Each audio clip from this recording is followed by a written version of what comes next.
1, 2, 3, 4, 5, 6, 7, 8, 9, 10. Royal Blue Podcast sound check. 1, 2, 3, 4, 5, 6, 7, 8, 9, 10.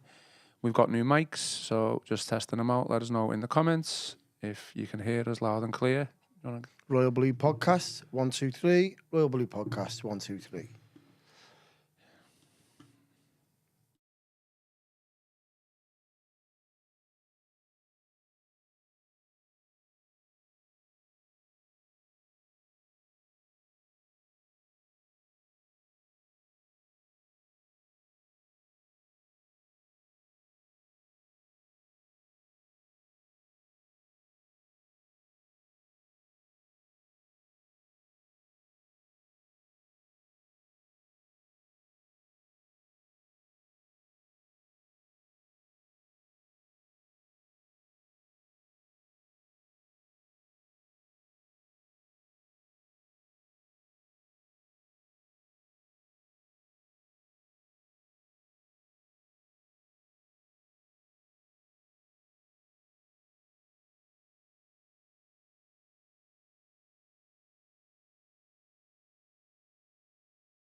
Hello and welcome to the Royal Blue Podcast. It's the Wednesday show. We are live and I am your host, Ian Croll. Joining me in the Royal Blue studio today to talk all things Everton, we have Tony Scott. Tony, looking fresh, looking happy. We're all happy, aren't we? How are things? We're all good? happy. Yeah, it's all good, mate. Thanks. I think Evertonians have had a smile on the face since Sunday 4 p.m, haven't we? It's been a long time coming, that performance and results. I don't want to go over the top here, so to speak, but I think everyone woke up on Sunday morning and thought, wow, you're proud to be an Evertonian again on the back of that performance. We haven't seen that in a long while, have we? And that's just not going back to obviously the previous manager.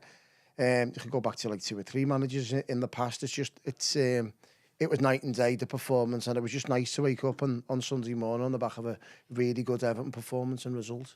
Absolutely. I honestly did think we'd get something like on Sunday before the game, so much so I went and got my lad's first Everton kit. Oh, yeah? I got it on the Saturday, and then before I went out to the game, which was obviously early, so I was in a rush to get out, and I said to the missus, we need to just get the kit on him and get a couple of pictures beforehand.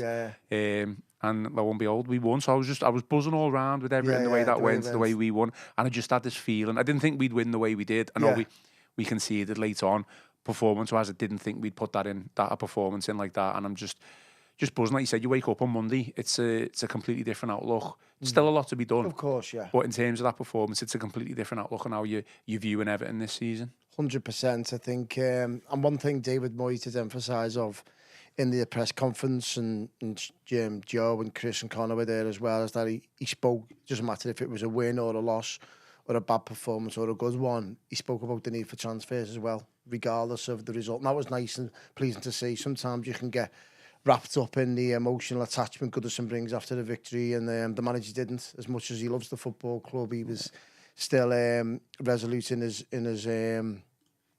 choreographing his approach to the press conference, saying, listen, I still want signings in. And I touched on it last week. It's like, it's very rare you get a manager so open and honest to talk about the necessity for signings in January. Very, very rare. You see even Arteta at the moment with the current clamour for them, Arsenal to sign a striker.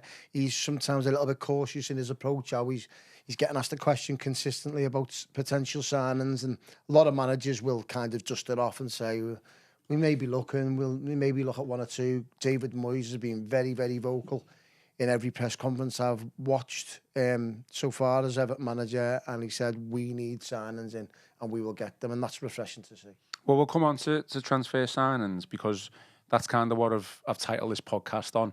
Obviously, we are in kind of full flow now with the January transfer window. Many Blues obviously keen for the club to make some signings.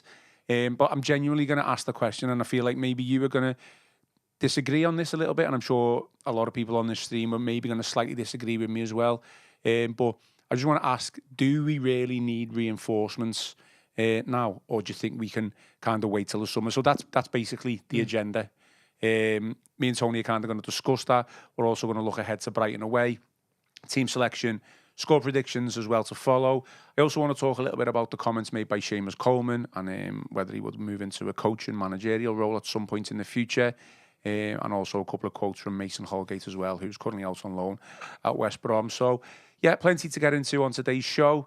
As mentioned in the comments, we've got new mics and we've got a bit of a new audio setup. So let us know in the comments whether the audio is any better. Give us some feedback. I mean, I hope it's better, because if it's not, spend money on well, we've spent money. We're not bothered about looking better as long as we sound better. That's the main thing. We've always looked all right. It's just the quality of the audio. So yeah, let us know in the comments whether it's any better or any worse. So fingers crossed, it's better.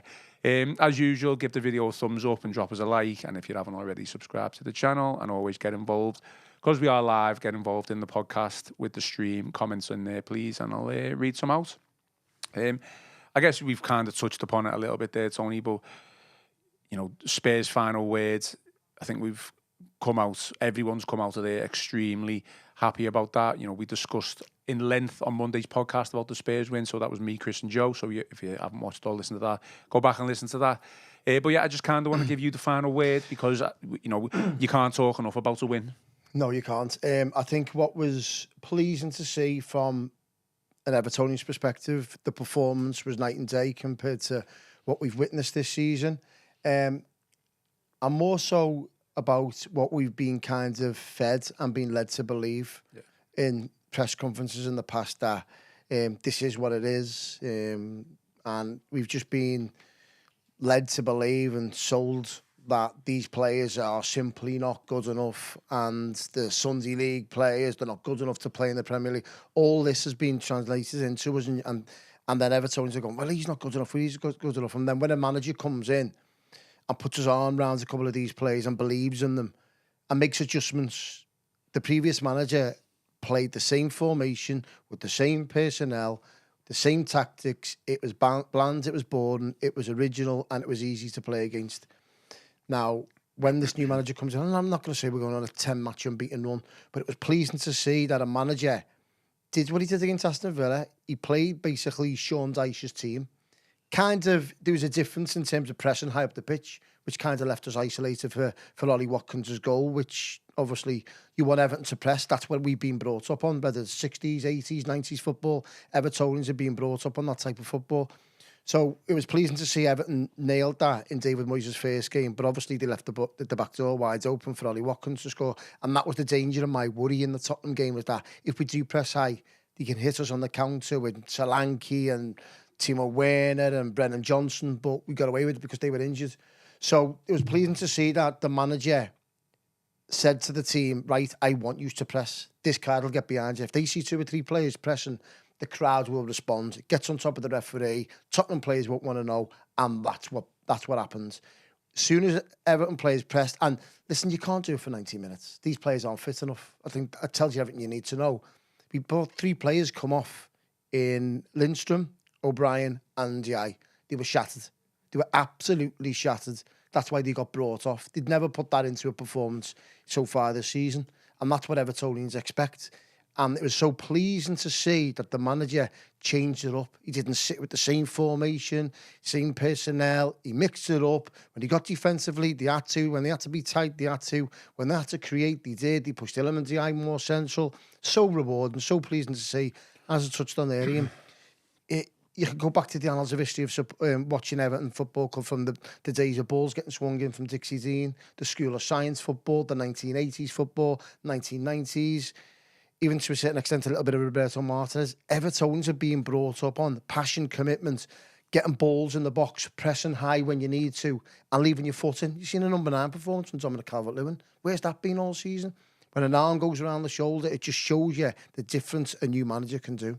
No, absolutely. And I don't want this to be a told you so type of podcast from either me or you, because we've both agreed you know, that narrative that you've just spoke about has been driven by the former manager. It was always a case of, from his point of view, we needed a reset. We can't play this, you know, not expansive football, but we always got to sit back. We've got to wait for the opposition to see what they're going to do, and that's when we'll pounce, rely on set pieces, get throw-ins, just try and get the ball up the pitch and just see what happens. That was basically, you know, the tactic that Sean Dyche, you know, had Everton playing.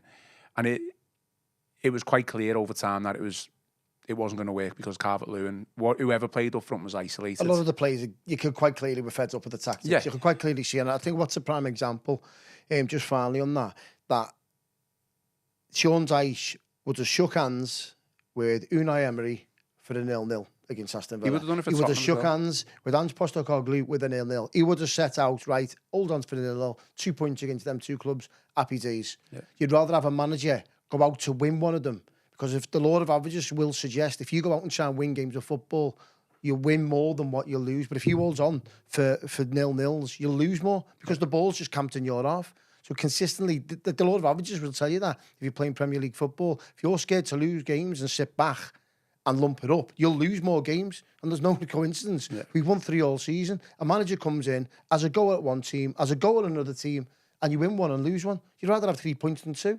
It's simple. I think it's obvious that we've downgraded over the years. I think that's clear for all to see. But I still thought, you know, prior to Sunday, that there was quality in that team. Certainly enough quality to keep the team up. And I think under the previous manager, we would have been very close to going down. We just before we come on air there, we said it's certainly not over. We've got a lot of work to do, and we'll come on to whether we need signings or not. But I still think there's enough in that squad now to keep us up anyway. I've always said on record, Ian, I said, listen, this team doesn't deserve to be in the top 10. It's not good enough to be in the top 10. But I look at the squads and the teams that are competing there. Yeah. Looking at the likes of Manchester United and Tottenham struggling this season. Look at the likes of Brighton and Bournemouth, what they're doing. So you look at Everton's squad, you look at it and goes, right, no, it's not top 10. But it's not bottom 4 or 5, in my opinion. I think it's somewhere between, I'd say, 15th and 12th, somewhere along the lines of that. And I think what we've seen when you're beating a Tottenham side, and yeah, Tottenham were in free for all. They've lost 4 of the last 5 or something like that. But I think 9 of that same 11 that Everton played on Sunday against Tottenham beat Liverpool 1-0 last week in the semi-final. So Tottenham still got world-class players in there. They still got really good footballers. And man for man, I'm sure if you looked at that on paper and you think, well, hang on, well, Tottenham have spent, millions of pounds. Everton obviously recouped millions of pounds. Man for man, Tottenham, if you were picking a Tottenham and Everton select 11 from the 2 teams, you probably get, 90% of them would be Tottenham players. So that just goes to show, even though Tottenham were in kind of free-for-all, man for man, Tottenham were a better side. And shows you that now it's from a manager, Goodison Park again, playing its part. And that was the pleasing thing, just finally to touch on. But there was something on the pitch that made the fans react, wasn't it? Of course. And when you're seeing a player press and then another player pressing, so good Dominic Calvert-Lewin pressing and then Tim Emby on the ball, it's just redundant. No wonder he was frustrated. Exactly, and he's waving his hands and they're going, give me your hand. Now, how refreshing was it to see Dominic Calvert-Lewin and Iliman Ndiaye and Abdoulaye Doucouré hold hands with each other effectively? Yeah, at times, were close, weren't they? They were so close. The midfield was pressed up the pitch. The defence was pressed up the pitch. And I was worrying as the game was going on, Spurs can hit us on the counter-attack here. But they never, because the midfield didn't let them. They packed them out. They ran themselves into the ground. Well, they were so adamant that they were going to continue to play out from the back. And I know that's, their style or whatever. But they just couldn't get out sometimes from a goal kick. We were just pressing and pressing and pressing. And I think let's not get ahead of ourselves. I'm not at all. We've got a tough game coming up against Brighton, which we're going to look at now. But I honestly think that performance was probably one of the best performances, despite conceding 2 goals late on, I've seen in a long time. I'd go as far as to say it was better than the Derby performance, because we probably rode our luck a little bit in the Derby as well. It was better football than the Derby. That's what I mean, better football. When we were in possession, I know we didn't have as much possession as Tottenham, but when we were in possession, we looked like we were trying to create something. We looked like we were trying to get the ball forward with a clear plan. Do you know what I mean? Yeah, I totally get it. And listen, if you were to bring a neutral football fan and ask them the question, they say, like, why do you support Everton? I go, do you know what? I'll take you to the first half of Goodison Park. That's Everton's style of play. This is why this is why I'm so passionate about this football club. This is why I'm so passionate about the stadium, the players, the fan base. This is Everton in a nutshell. And David Moyes gets it. He loves the football club. And he knows, we'll talk about recruitment shortly, he knows exactly what type of player, the identity of a player Evertonians want. Yeah. Straight away, he knows. They cut from the same cloth. He knows exactly what Evertonians aspire to be on the pitch. Well, the good thing is that people have been providing feedback on the mics and they can hear us loud and clear. So everything we've just said then, people have heard it. So that is a positive. So I will come to some of the questions and comments on the stream. I think, yeah, I mean, final word on Tottenham. I'm absolutely delighted. Let's see if we can keep the momentum going, moving further forward. I think I was extremely disappointed that we conceded the 2. You know, my nerves, my head fell off. Basically, certainly when that... Bournemouth all over again. It would have been worse, Tony, to be honest. It would have been well worse, even though we would have got the point. Bournemouth would have been a defeat. It would have been 10 times worse because of how well we played with the new manager, the momentum that we had during that game, and then if we'd lost. But we didn't. We got the win, and I'm hoping that we can kind of take that into Brighton. And I do feel, which we'll come on to, that Brighton, the way they play, could play into our hands a little bit. So we'll see what you think. Let's move on to January transfer window. As mentioned, you know, it's what are we now? 22nd. So definitely in full flow. We're all really keen for new signings to come in. I think before Tottenham, I don't know whether the mindset's changed with you. Slightly changed with me. Although I've said previously that I did think even if we didn't bring anyone in, that we would have enough to stay up with the new player, with injured players coming back. Have you changed? Has it changed your mind or anything about after the result against Tottenham? Do we, out of necessity, do we need to bring anyone in January? Yeah, I think we do. Okay, well, let me rephrase the question then. Do we need to bring anyone in January to survive relegation? I'd rather be comfortable by bringing 1 or 2 signings in, even if it's a loan and I don't know, spending a couple of million on a player. I'd rather be safe than sorry, to be honest. And I'm trusting David Moyes in all his expertise and recruitment, his scouting, his agent networking. He knows players all around the world. He's been involved in the game long enough to know when a good player's looking at him or not. So I trust him. He was treating Everton's money like it was his own. And I trust him to find the players. He didn't have much of it at the time. He didn't, to be honest. But what he did have, he spent it wisely, didn't he? But I trust him to find the players that we need as a football club to stay in the division and take us further. And even maybe it could be a 6-month loan from a player just to see us over the line. What you've got to look at in all the euphoria of the victory, an injury to Calvert-Lewin or an injury to Vitaly Mykolenko, and all of a sudden that seems a little bit of a mess.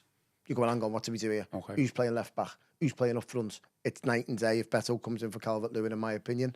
We know obviously Bro's. We're probably not going to bring 3. We're probably not going to bring like 4 or 5 in. We might bring 1 or 2 in, are we? So I think from my point of view, now this is not a knee-jerk reaction from the Tottenham win. I've said this previously, as I just mentioned. I think we would have stayed up regardless. I don't want us to be bringing in a quick fix who will maybe have 2 or 3 good performances, keep us up, and then next season drop off the face of the cliff, the cliff, and they effectively become deadwood, and then we're trying to offload. Obviously, we've got the situation with Breuer. His Everton career is effectively over right now. You know, he's not going to play.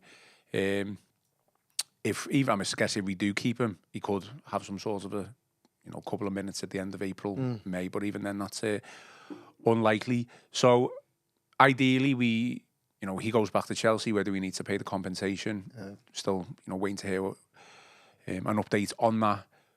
And then we bring in a loan. But I just don't want, I've got a list of players here: Dele Alli, Donny van der Beek, that was on loan. Obviously, Mykolenko, Nathan Patterson, Joshua King. There's more. Cheng Tosin to an extent, Theo Walcott. We've all brought them in January. They've had a slight impact. Don't get me wrong, but how have their Everton careers fared over time? I think I can give you numerous examples when David Moyes was the Everton manager, where he bought in January. I'm sure they were. No, that's fine. But hit me with them in a sec. I would rather, what's the phrase? I'd rather keep our powder dry. Yeah. And don't get me wrong, if he identifies someone and thinks he can be brilliant now, but he's someone who can be effective next season, the season after, go for it. If we've got the money to do it. But if there's someone who it's just a bit of a quick fix, I'd rather keep hold of our money and kind of save that for the So summer. what makes you think that? Why is David Moyes telling the world's media and the supporters we'll be signing players? Why do you think? Because he's seen them in training. Yeah. He's thinking, right, we beat Tottenham, the euphoria. He's only had a week though, wasn't he? He's had a week, yeah. And don't forget, he's probably shocked in what he's actually seen against Aston Villa in terms of players can't pass from A to B and simple passes. Yeah. So he probably thought, hang on, I can put my arm around the shoulder, but again, it's consistency is the word. Can we ask Jasper Lindstrom to do exactly what he did against Brighton? Can we see Jake O'Brien doing that at right back? Can we see a number 9 performance game from Dominic Calvert-Lewin? It's consistency. It's one game in. We've got another 18 to go. All of a sudden, we could lose 1 or 2. Ipswich can win 1 or 2, and all of a sudden you go, hang on, what right? It's going to pass you by. We've got 2 weeks. No. All it takes is an injury to Calvert-Lewin, an injury to Vitaly. But are we going to bring in another striker? No, in my preference, I'd rather get a creative player. We can't be heavily reliant on Iliman Ndiaye. It's just everything's going through him. It's like, where is it? Look for the ball, get him involved. What's the calibre of player that we're going to be bringing in January? Well, like, no, they're not going to be anywhere near as good as Iliman Ndiaye. But this is what scouts get paid a lot of money to do, and recruitment team and data analysis to go and scour the world for the next Matoma, for the next Jared Bowen, to the next... All these players, they're all dotted around the world. They're playing in the Championship, they're playing in League One, they're playing in the French League, the Bundesliga. They're playing in all these leagues. And you can go... I'm sure they would have been scouts. David Moyes' scouting department, when he was at Everton, was second to none. They'd scour the world for the likes of your Mikel Artetas, your Stephen Pienaars, your Joleon Lescott, your Phil Jagielkas. All these players, they'd go and scout around the world and go and find them. And that was what he was very good at. He had this close-knit of scouting network, and it paid dividends. And I'm hoping that, I'm not saying he can get the band back together, so to speak, but try and get that same nucleus of scouting that he had, because it was amazing. It was absolutely... For a team that struggles financially, his recruitment was second to none. No, I'm not dismissing any of that. And I just don't want to be going into... Sorry, I just don't want to be going into, what is it, the 22nd of January now. We've got a week and a half till the window shuts on February the 3rd. It's like, you don't want it to pass you by. You just want to be... I want to be assured, be comfortable. I want a left back. Definitely 100% want a left back. As long as it was someone who is not just a quick fix, though. Because let's face it, like we swapped Luka Dean for Michalenko back in January a couple of years ago. It's because he fell out with the previous manager. No, it's a different situation. I just don't want quick fixes. Nobody does, but you'd rather be comfortable. You'd rather have a 6-month loan and get us into the stadium as a Premier League club, wouldn't you? I agree. I think David Moyes is telling the media one thing, and if he can get signings in, then great. But he's telling his players the other thing. He's going to work with those players, and in the space of less than a week, he's managed to put out a performance. He's managed to turn the face of our season around effectively. And look, I'm not getting ahead of ourselves. We could go and get beat against Brighton next week. That's what I was going to say. If we get battered off Brighton 3-0, I have that same conversation with you. Obviously, do you know what? We could do with a little bit of creativity there before the window shuts. That's fine. I'm basically going on what I said even before Spurs. People were messaging me going, what you think? And I was like, I still think we've got enough, even without signings, because I just don't know who we're going to be able to get in who's good enough to what we've got now. Basically, I think the likes of Garner, the likes of Iraboom, the likes of McNeil, they're obviously not new signings to us, but they'll be new signings to David Moyes. Garner's back. They're obviously not going to want to rush him. Question mark on when McNeil's going to be back, but he'll have an impact when he is back.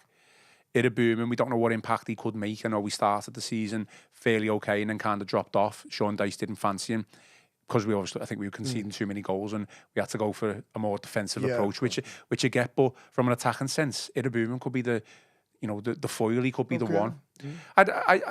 I'm just trying to create debate. Do you know what I mean? At the end of the day, I totally understand. Like, obviously, but at the same token, I understand. Looking at the squad right now, it's good enough to stay in the Premier League on the basis of the 3 clubs that are currently in the bottom 3 were well better than them in terms of squads, everything else.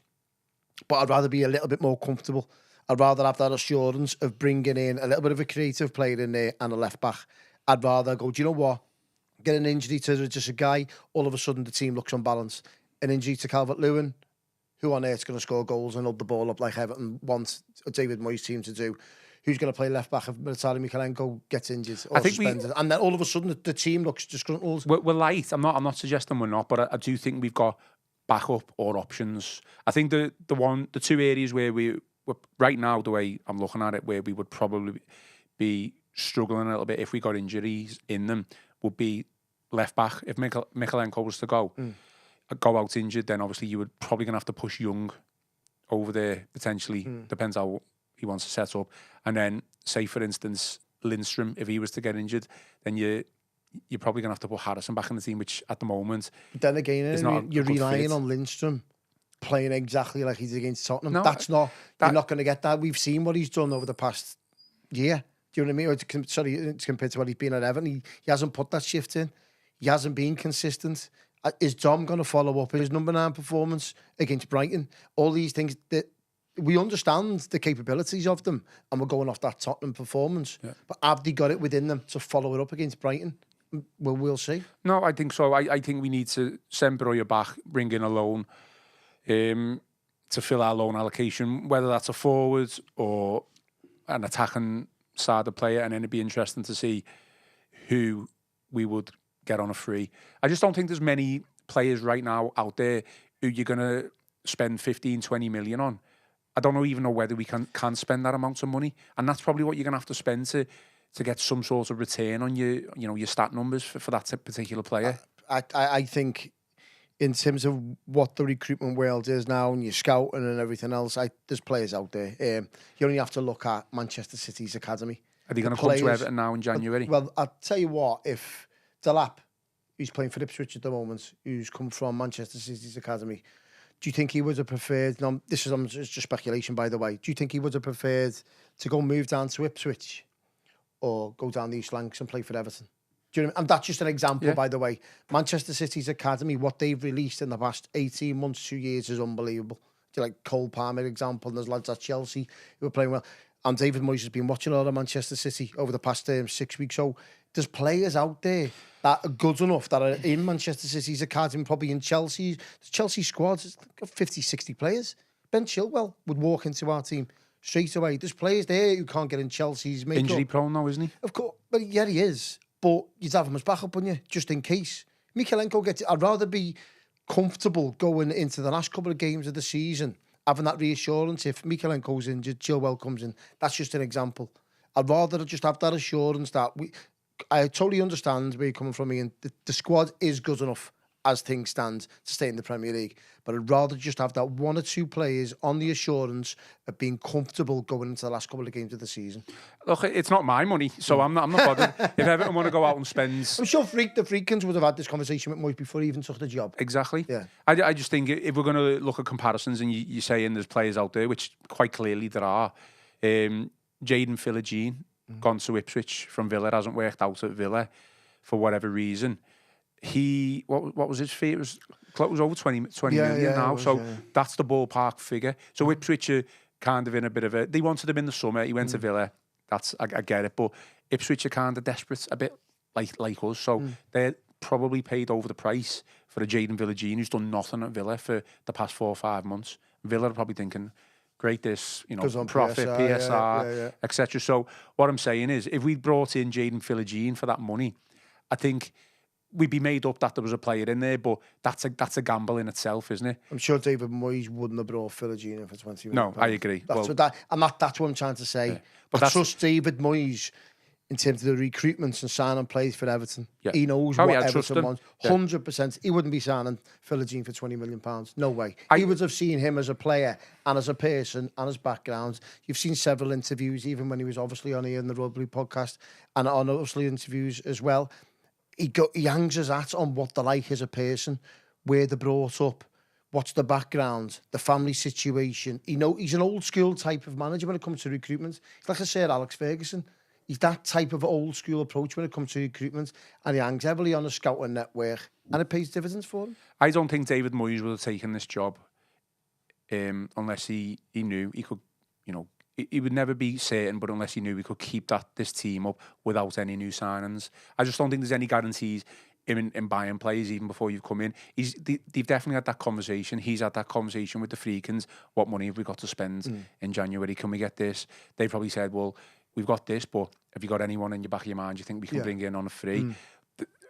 All of that is non-guaranteed for me. So I think he's been out the game for a couple of months, but he's definitely been looking at the team, and he's probably thought, I can keep them in, not even if we don't bring anyone in. And don't forget as well, his brother's an agent.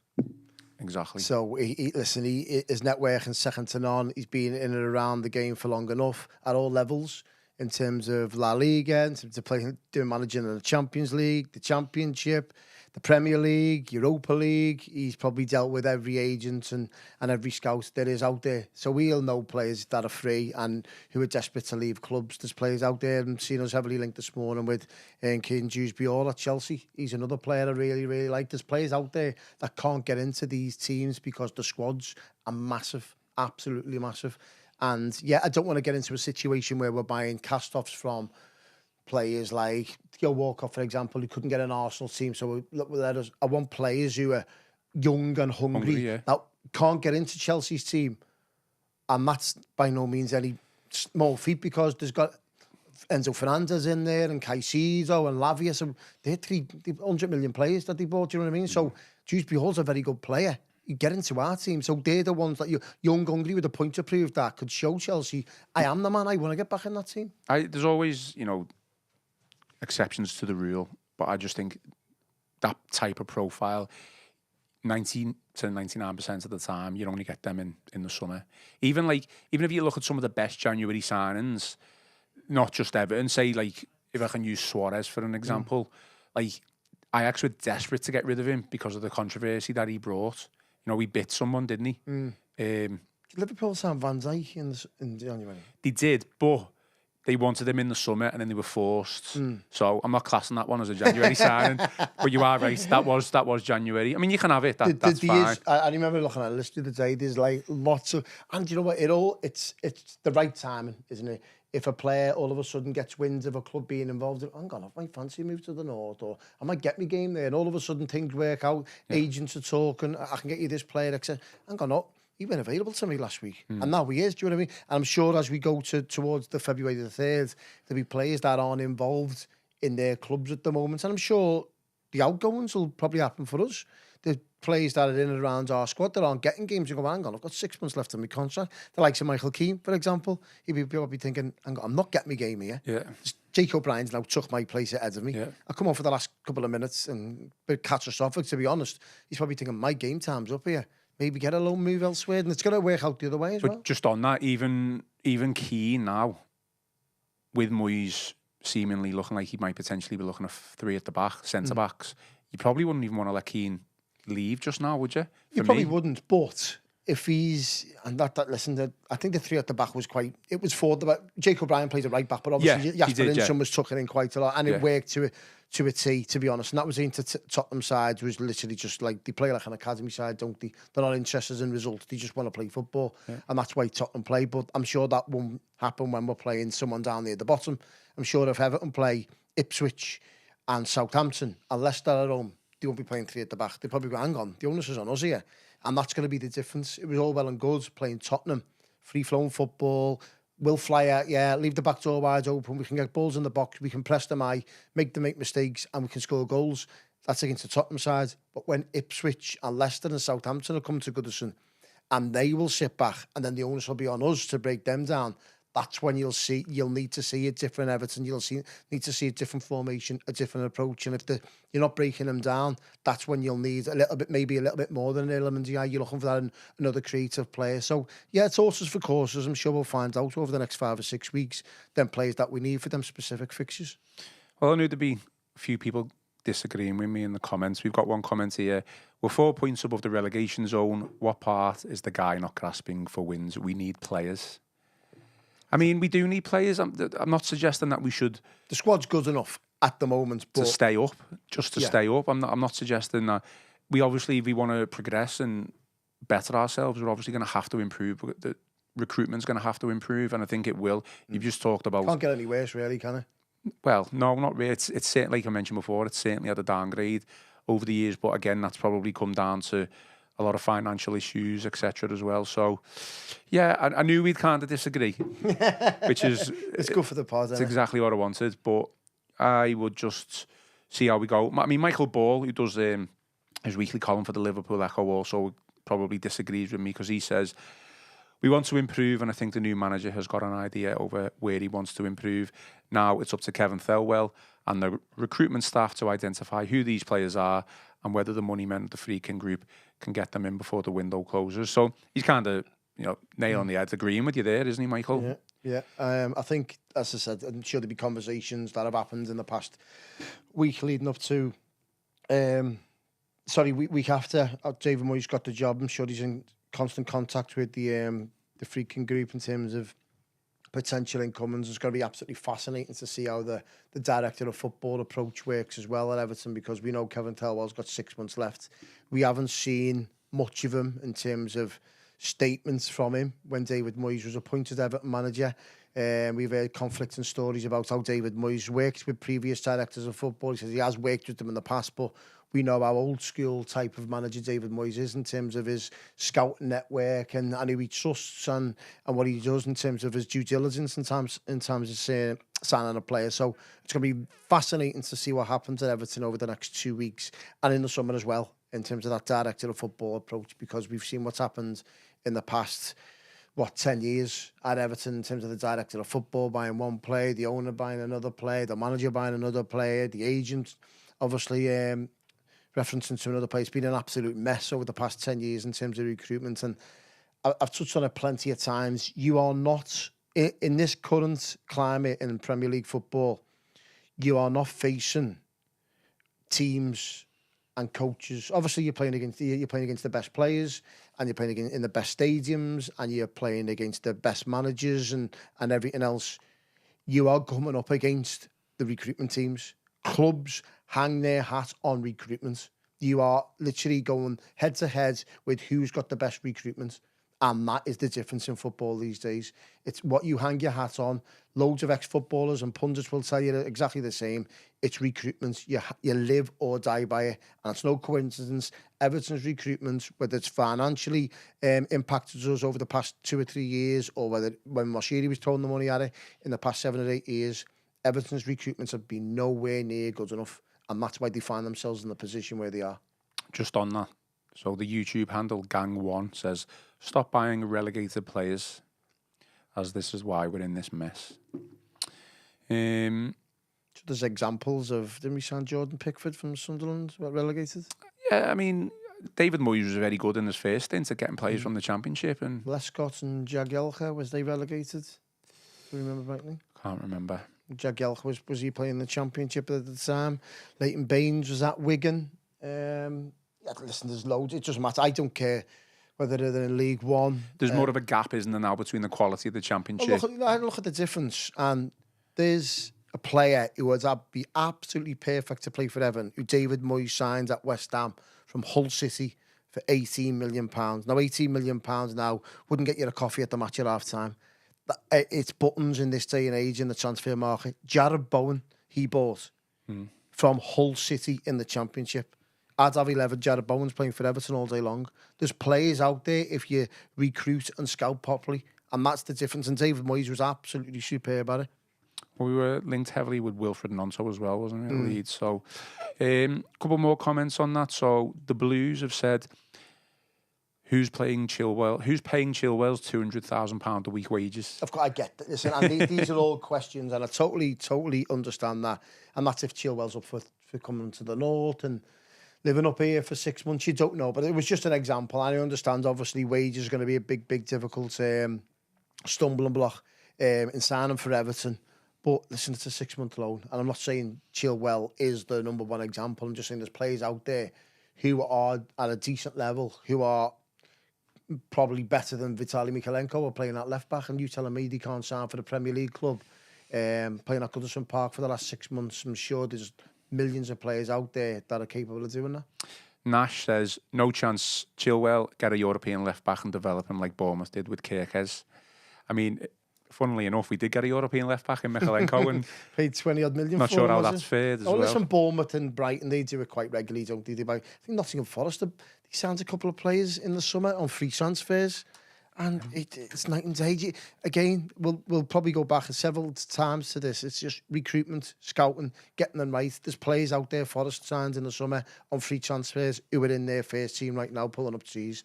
You can get them, they're out there. You don't need to pay 25, 35 million pounds all the time. There's John Duran. There's been whispers of him going for 50, 60 million. West Ham put a bid in for them. That was a bit bold. And Villa paid 11 million pounds for him. It shows you out there. Like Brentford have got Wissard. There's been rumours of him going for 30, 40 million. They signed him for 15 million. There is players out there if you go and recruit and scout properly. We've got confirmation from Wilmo that Jagielka was relegated.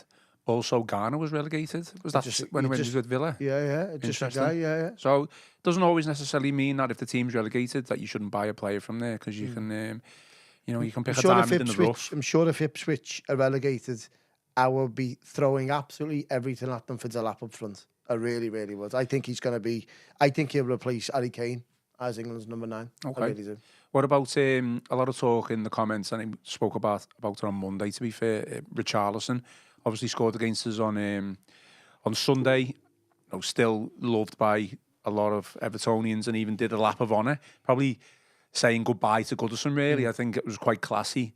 Don't get me wrong, I love Richarlison, but we've probably seen the best years of Richarlison's career. And I think his injury record now at Spurs, you probably wouldn't go near him for me. No. Listen, Richarlison, what he done for Everton. In terms of numbers, it wasn't the best. If you're saying goals and assists and everything else, it's what he does on the pitch.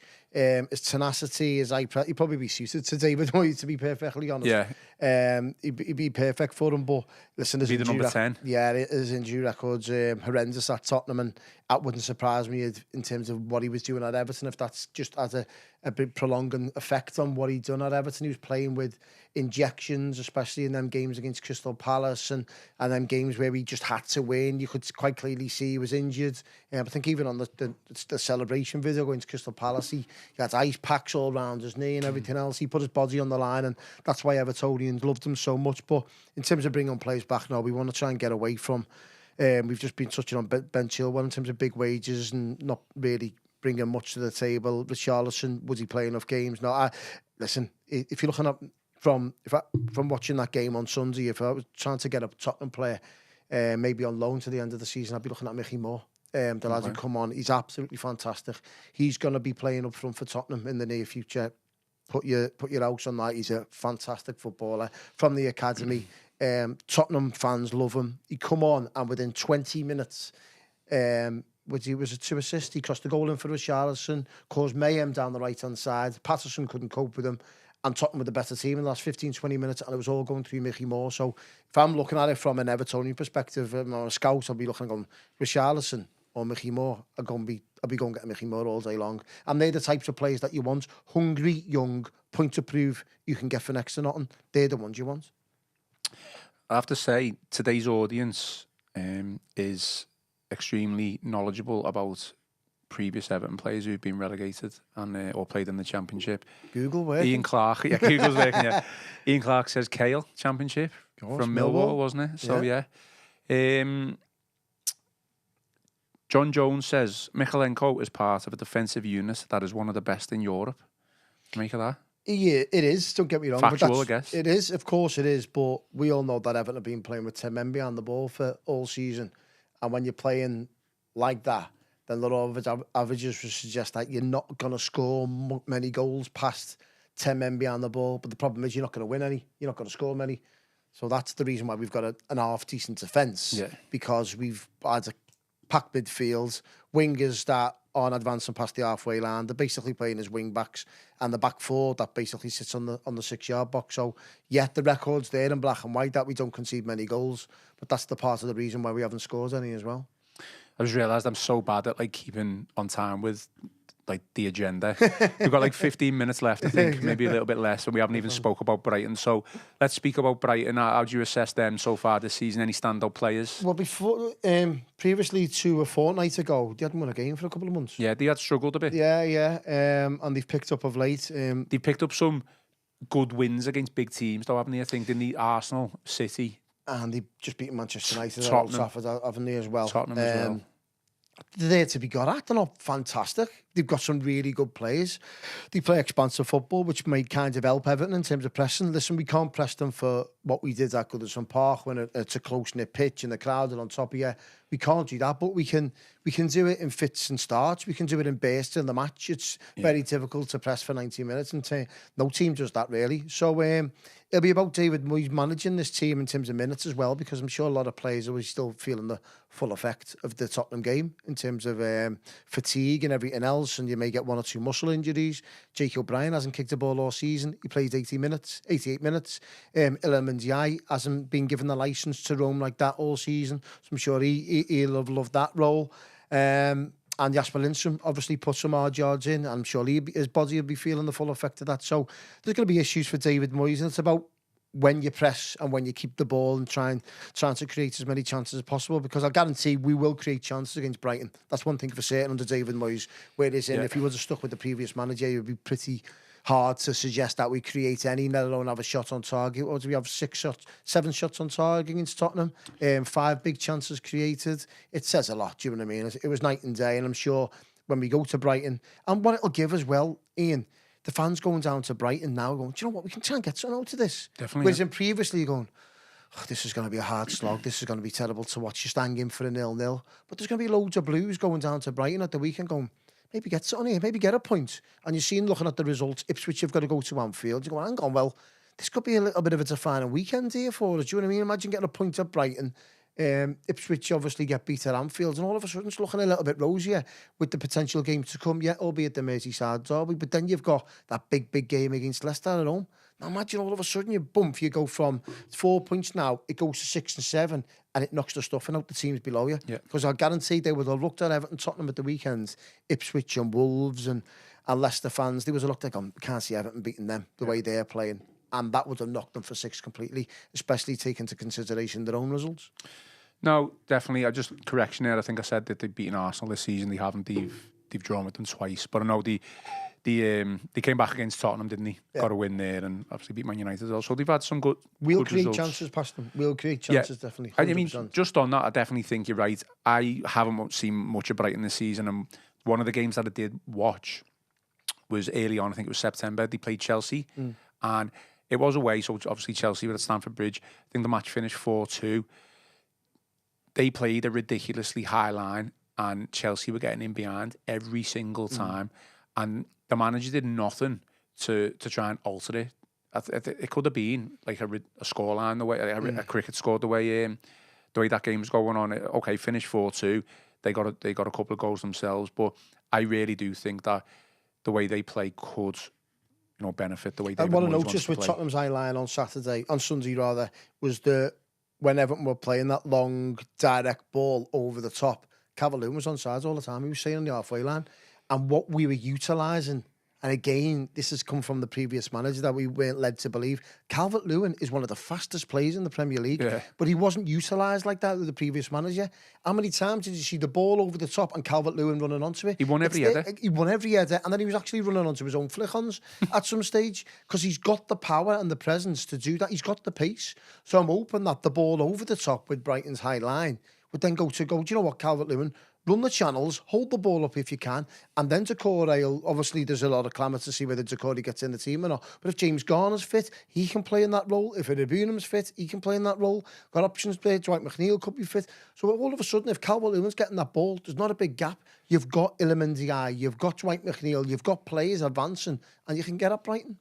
That was the difference for me. It was the how the team played as a unit rather than just individuals. We clearly pushed up probably about 15, 20 yards further forward, and that just enabled the two holding midfielders to be slightly closer to Ndiaye, to Lindstrom, and then hence Ndiaye was closer to Doucouré and Calvert-Lewin. You don't perfect example of that. Sorry, a perfect. I think example. you're going to say what I'm going to say, but go on. A perfect example of how close the team were is Idrissa Gueye.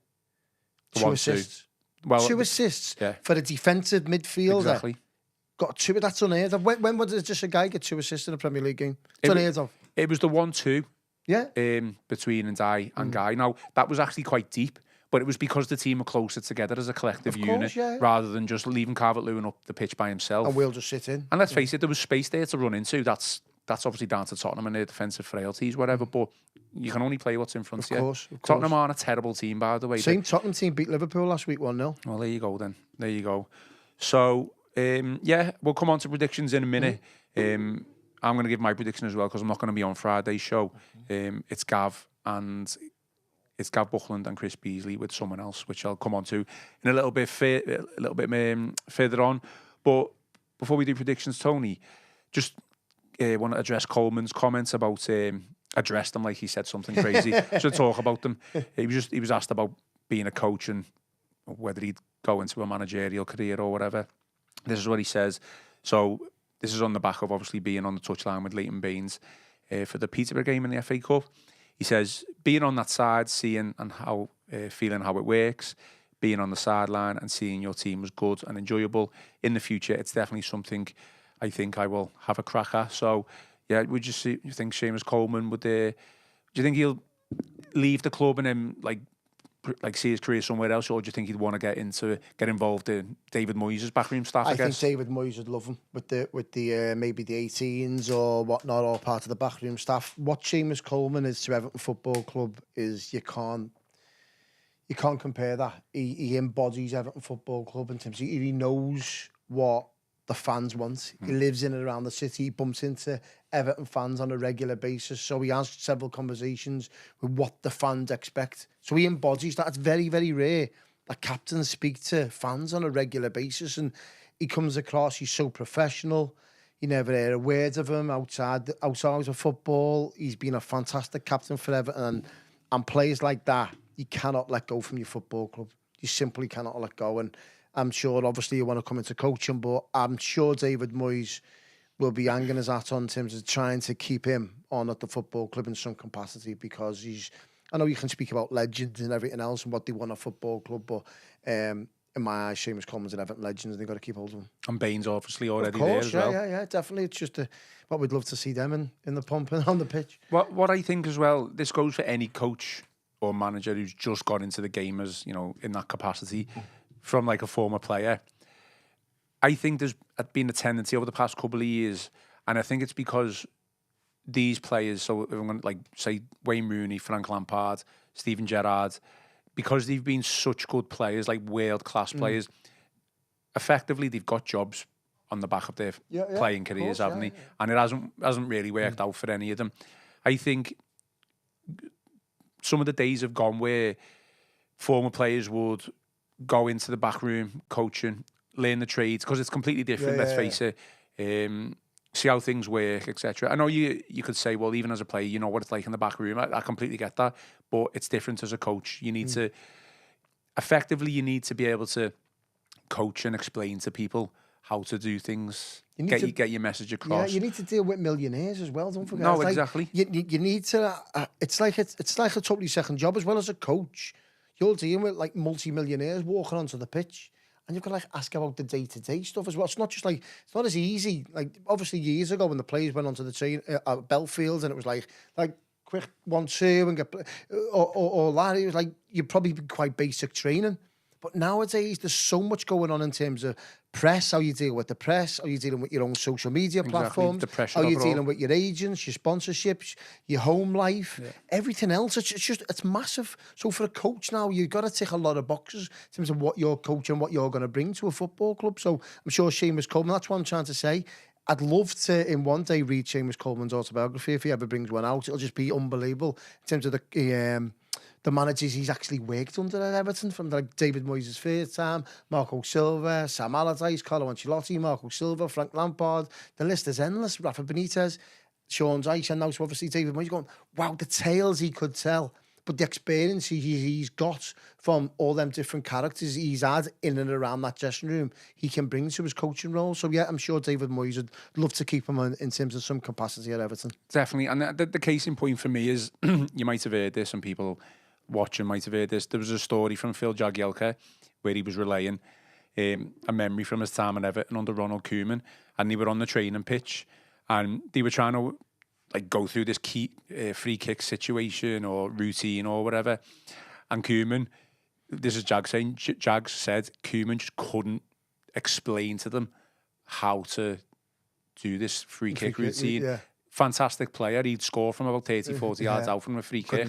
He'd effectively say to the players, just go out and do it. Yeah. It's not, you can't do that, can you? No, I think, listen, these professional footballers in this day and age, they've got to a level where they're at because they're very good footballers, but sometimes you need a different approach. Yeah. And that's what different coaches have. They've got something about them in terms of getting the best out of that player.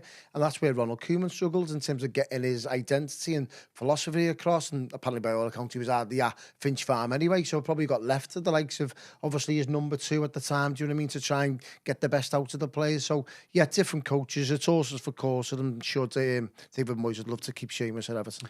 Okay, very quickly, Mason Holgate was speaking to the media as well, and he's been talking about his future at Everton. He's out of contract. I'll just go through what he said. It's been a difficult couple of seasons, and my contract at Everton ends at the season. I'm on loan at West Brom, so I just want to play as much as possible and put myself in the shop window. Hopefully I get an opportunity to stay. I think my question probably with regards to that is failed, wasted potential at Everton, Mason Holgate? I think he was given the 5-year contract at the time was mind blowing. He's had 1 or 2 good games for Everton in his tenure. Never been good enough. He looked good early on, didn't he? Yeah, but even then, it was just. I think what wound a lot of Evertonians up was his attitude. Just towards the end, and you're going, young play, like you've got every Wales at your feet. You're on a decent wage. You're playing for a big Premier League football club. Let's see something about you. But it's then materialised for him, and he's just not been good enough. Not been good enough at this level, and he's struggling at the Championship as well. There's been times when I've seen him playing for West Brom and Sheffield United, and going, well, hang on, you're not pulling up cheese there in the Championship. You certainly haven't put them up in the Premier League, and you're not doing them at the Championship. So you're going to go, you'll be going down, spiralling down League One and League Two before you know. And he's only got himself to blame. And I don't know what he can say in terms of his own application. Has he been professional enough? Has he been listening to coaches? Has he been working hard? Obviously, he's been highly thought of at one stage of his career, but he's only got himself to blame and where he's at the moment. Yeah, out of contract, and more than likely Everton career is over. But, you know, we do wish him well. Fingers crossed he can kickstart his career again and get back on track. Let's finish off then, Tony, with predictions for Saturday. 2-2. 2-2? Yeah. I got laughed at the other day. I think someone asked me the prediction for Everton against Tottenham, and I said 2-2. And Everton scoring 2 goals, and we ended up scoring 3. So, yeah, I think we'll score 2. On the basis of, I think, with this Brighton team, the way they play, the goalkeeper plays out from the back, full-back pull apart, centre half, so mainly taken from the goalkeeper. I think that'll kind of suit Everton, but as long as they don't do it consistently, obviously you can't keep that up for 90 minutes. Do it in fits and starts and bursts in the game. I think we can create a couple of chances, I really do. Whereas, obviously, 2 or 3 weeks ago, I couldn't see where we were actually creating a chance, never mind scoring a goal. But at least the Evertonians will be going down to Brighton with a bit between the teeth, going, hang on, we'll get something out of this. I'm not saying we'll beat them. I said, but you know what? We'll create some chances, and it's about us taking them at the right time. So if Calvert-Lewin's got his shooting boots on once more, and Ilimandiai's playing the way he is, and the licence he's been given to Rome, and that was refreshing to see on Saturday. Sunday, I've never seen a goal like that for a long period of time at Goodison Park. The football leading up to it, it's what we've been brought up on as Evertonians. And the step over St Dragoson to County Road and then put it in the top corner, it was just absolutely fantastic. And Goodison erupted, didn't it? It was great to get Goodison Park back, wasn't it, on Sunday? Yeah. And the buzz around being an Evertonian this time last week, it was just night and day, wasn't it? So it's long may that continue. The feel-good factor going down to Brighton. Then obviously we've got some key games coming up against Crystal Palace, the Merseyside derby, and then Leicester. That's the big one going forward. So yeah, some key games going, but carry this momentum on. And we may disagree with a couple of signings, but I think it'll be 2-2 against Brighton. But yeah, keep the same feel-good factor around the football club on and off the pitch. Well, I'm going to continue with the theme of the show and disagree with you on this as well. I think we're going to win. You think, yeah? I do. Don't get me wrong. People are probably thinking I'm going off my head, and after the Tottenham win, I think that it's a bit crazy, but I think we're going to win 2-1. I think we're going to win. Do you know what? Weirdly, I was thinking about it. You probably would take a point because if that meant if we were to beat Leicester, because what a run of 3 games that would be. Yeah. You'd like to think that we'd have pulled away. Leicester's on the 1st of February, isn't even it? more. Yeah. So that's next after Brighton, isn't it? Exactly. But I'm going to go 2-1. I'm going to be positive and see where we go from there. Well, as Chris Beasley said in his post-match video reaction and on Monday's pod, Everton are back. So, fingers crossed for a positive result. Final thoughts to today's show. Just let you know, I guess, Friday's pod, Gav Buckland and Chris Beasley are going to be in the studio.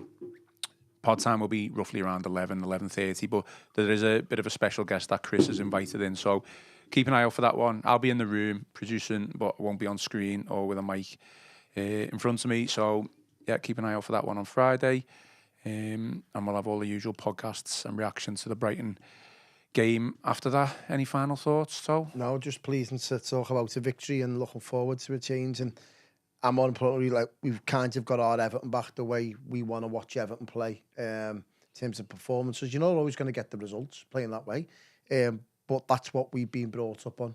High intensity pressing, balls in the box, getting stuck in, defending well, and Goodison Park being back to where it once was. We haven't seen Goodison Park like that for a long while, and it's deservedly in it now. What 8-9 league games to go that we can create that atmosphere now with the football we've got in front of us. So yeah, it's a perfect combination now. The football we're watching, the manager getting out the dugout, getting the best out of the players, and these last remaining 8 games at Goodison. Hopefully we can get enough wins on the board over these next couple of weeks, which means we can enjoy the final few games at Goodison Park. Definitely fantastic way of summing it up. That is all for today's show. Please remember to give us a like and subscribe to the channel if you haven't already. If you listen to us on Apple or Spotify, please give us some reviews. Some 5-star reviews would be very nice. Most importantly, enjoy the rest of your day, enjoy the rest of your week, and hopefully we will enjoy our Saturday evening as well. I've been Ian Croll, joined by Tony Scott, and this has been the Royal Blue Podcast.